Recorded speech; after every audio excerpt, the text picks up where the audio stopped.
there's been this unrelenting voice in my head. We all have this voice. It's the right or wrong voice.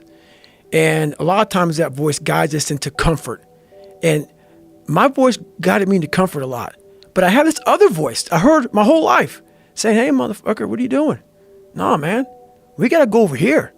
We got to go over here to that rock pile over in the fucking corner where nobody's at. That's where victory's at. We're over there in that corner. So this voice was giving me all these answers. I wasn't a real smart kid growing up, but I had this crazy voice in my head saying, over there is where the fucking answers are. And I didn't want to listen to it because over there was pain.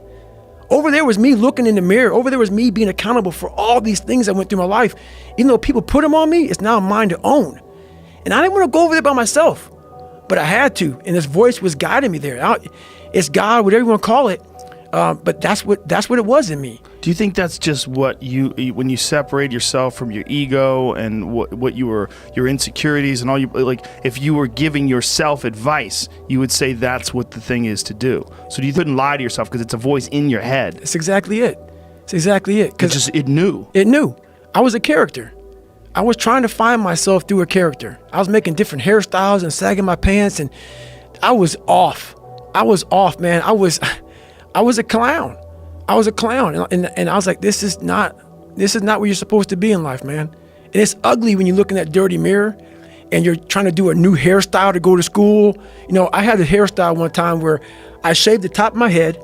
You know how old men had the hair like leaving their head? Yeah. Yeah. So I went to school with hair on the side of my head and in my back, and I shaved the whole top of my head. I went to school like that, you know. And then I had like. What did the kids say? I don't remember what they said, but I was just a funny dude. You know, so that was my thing. I was the funny dude that came into school, like Criss Cross came out when I was in high school. So my pants were backwards. I said, you know, I don't have my pants backwards, sag down past my ass crack, shirt turned backwards with a toothbrush in my mouth with the reverse part. The reverse part is your head is shaved and you have some hair on top.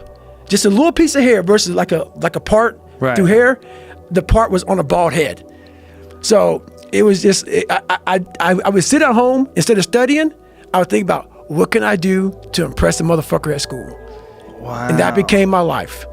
And that it's a long road to hoe to get to the guy who says, now, you don't ever smile on any podcast. You look so serious. I look at that shit. I'm like, you motherfuckers have no idea who I am, where I've come from to get here today. You could have probably been an entertainer. Like you probably, because you were doing all that kind of shit? I have some jokes, Joe. I got some jokes, Joe. I bet you do. So what people read in this book can't hurt me. It's a sad story. It's a horrible story. It's a tragic story. It's a story that made me who I am today.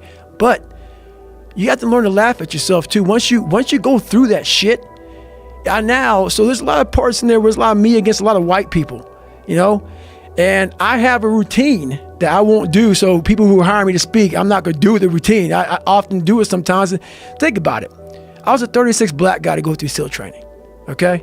Out of how many people? Out of probably looking at probably 11, 12 to make it through. Probably 13,000 SEALs. I was probably the 36. I was a 36 black guy to make it through, and over since like the 1940s. You know, you're looking at almost 70 years. Wow. Yeah. So you know, do the math on that. So there's not a lot of black guys, and so I take that and I make a nice comedy skit out of that shit. You know, like the first time they tied me up and threw me, it's called drown proofing. Yeah. So I'm negative boring as hell. You know? Me too. I'm related to that big time. Yes, you one of the few white boys, man. They're negative buoyant. You sink like a rock. Like a rock. And that's hard. So imagine them getting your hands and feet, tying your ass up and throwing you in the fucking water and say swim. It was like throwing a cat in the water with fucking a brick on him. So I was just losing my fucking mind. So it's so many things I had to get over, you know. And I found humor. I found humor in my suffering. I was like, motherfucker, what are you doing out here, Goggins? Like, this is crazy. Like, you're literally trying to reinvent the wheel, but I was trying to reinvent my mind. And I used every single tactic possible to do that. I didn't want to live in this world where I was a fake human being anymore. And I was tired of blaming everybody for where I was at. My dad beat me, this happened. I mean, my dad ran prostitutes, man. My dad literally snatched the soul out of my mom. Like, my mom is still battling. Like, after my mom left my dad, and this is what I'll talk about in the book, she got married 3 times for a total of 6 months. You know, I don't go there. I'm not even gonna talk about the guy she married. So this woman she's beautiful. She's so smart. All this stuff, man. This guy literally stripped her soul away. And I was a young kid watching it, and I had no soul to begin with. And my brother, he has a story that he could write 8 books. You know, my dad just came through and just washed us all clean.